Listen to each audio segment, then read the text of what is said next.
ভাই সাউন্ডটা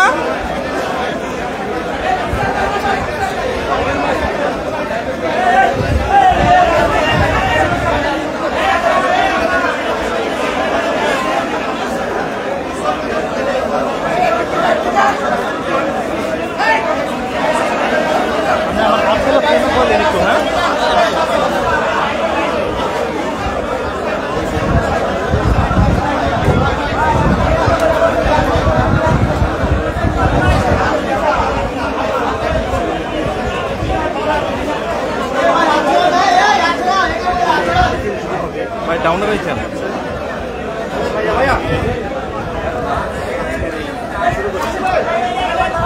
please silent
innocent man.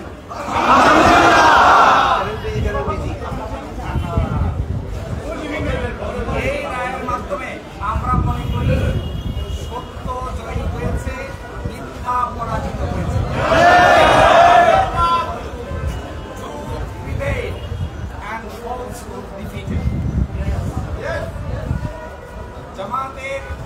জামাতের এবং বিএনপির 6 জন শীর্ষস্থানীয় নেতৃবৃন্দকে মৃত্যুদণ্ড কার্যকর করা হয়েছে।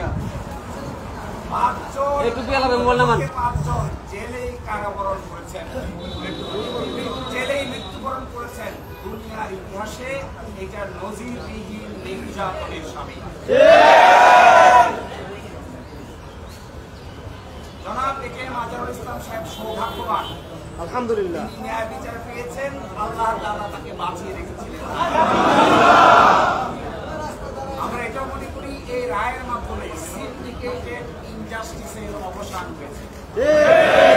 আমরা এটাও মনে করি এই রায় ঘোষণার মধ্য দিয়ে বাংলাদেশের আদালতের মর্যাদা সমুন্নত হয়েছে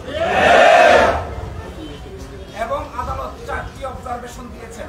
তার মধ্যে প্রথমটি বলেছেন রায়ে বাংলাদেশ সহ এই ভারতীয় সাবকন্টিনেন্টের ক্রিমিনাল বিচার ব্যবস্থার পদ্ধতি চেঞ্জ করে দেওয়া হয়েছিল, এটা ছিল সবচাইতে বড়। আরো বলেছেন আদালতের সামনে উপস্থাপিত সাক্ষ্য প্রমাণ অ্যাসেসমেন্ট করা ছাড়াই জনাব একেএম আজহারুল ইসলাম সাহেবকে ফাঁসি দেওয়া হয়েছিল। এবং আরেকটি ইম্পর্টেন্ট কথা বলেছেন যে পৃথিবীর ইতিহাসে এটি একটি ট্র্যাভেস্টি অফ ট্রুথ, অর্থাৎ বিচারের নামে অবিচার।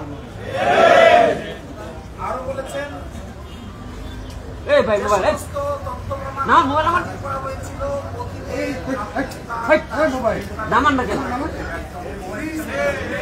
ফলশ্রুতিতে আজকে জনাব একেএম আজহারুল ইসলাম সাহেব বেকসুর খালাস প্রদান করেছেন। ইতিহাসে নয়, পৃথিবীর ইতিহাসে একটি নজিরবিহীন ঘটনা। এর এই মাধ্যমে আমরা মনে করি ন্যায় বিচার প্রতিষ্ঠিত হয়েছে, সত্য বিজয়ী হয়েছে, চিন্তা পরামর্শ হয়েছে।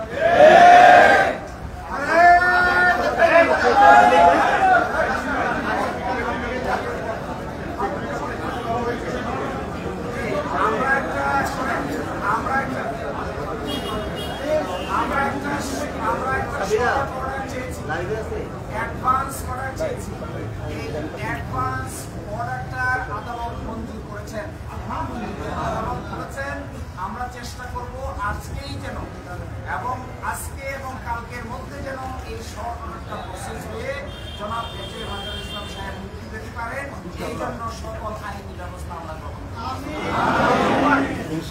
আর আরেকটা প্রেস কনফারেন্স আছে 11:30টায়, বাংলাদেশ জামাত ইসলামীর পক্ষ থেকে ডিপ্লোমা নিয়ে আসছে।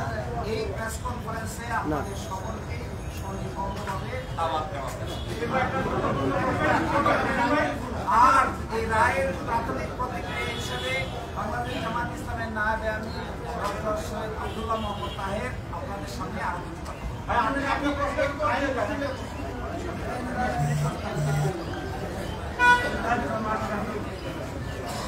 ভাই মোবাইলটা না বেচান না একটু ভাই।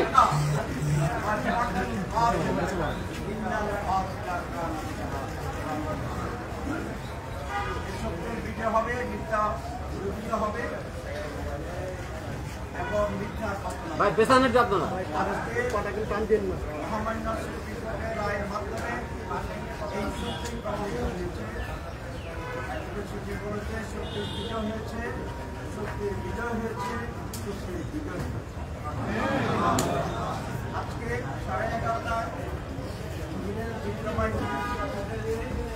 সাংবাদিক সম্মেলন হবে, সেখানে আমাদের জামাত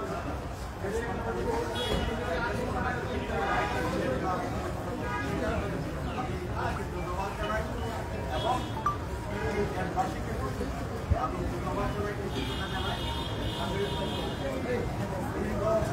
আন্দোলন সংগ্রামে আমি লয়ারদেরকে ধন্যবাদ জানাই, যারা দিন পরিশ্রম করি অনেক করছেন এবং আমি আপনার সাংবাদিকদের ধন্যবাদ।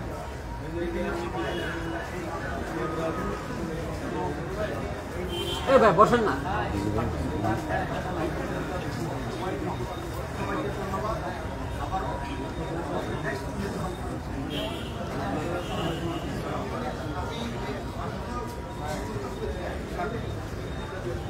ভাই একটু পেছান না আপনারা।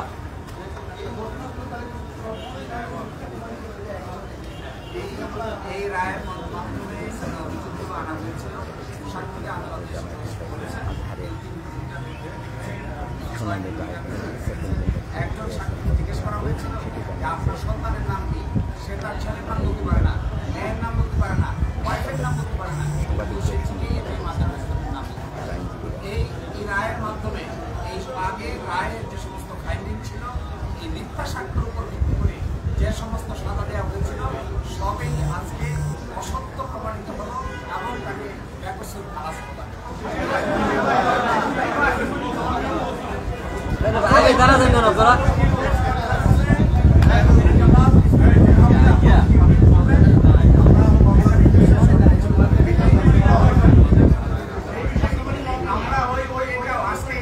ভাই মোবাইলটা নামাই দাও ভাই।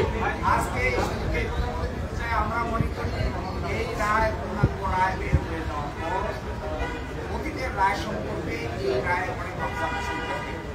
আমরা মনে করি সরকারের উচিত হবে এই পূর্ণাঙ্গ রায় প্রকাশ হওয়ার পরে একটা রিভিউ বোর্ড গঠন করে অতীতের রায়গুলোকে পুনর্বিবেচনা যেন মৃত্যুর পরবর্তীতে হলেও যাদের সাথে অন্যায় করা হয়েছে, অবিচার করা হয়েছে, তাদের পরিবার, তাদের দল এবং দেশের মানুষ ন্যায় বিচার পেতে পারে ইনশাআল্লাহ। এই ভাই বসেন, বসেন।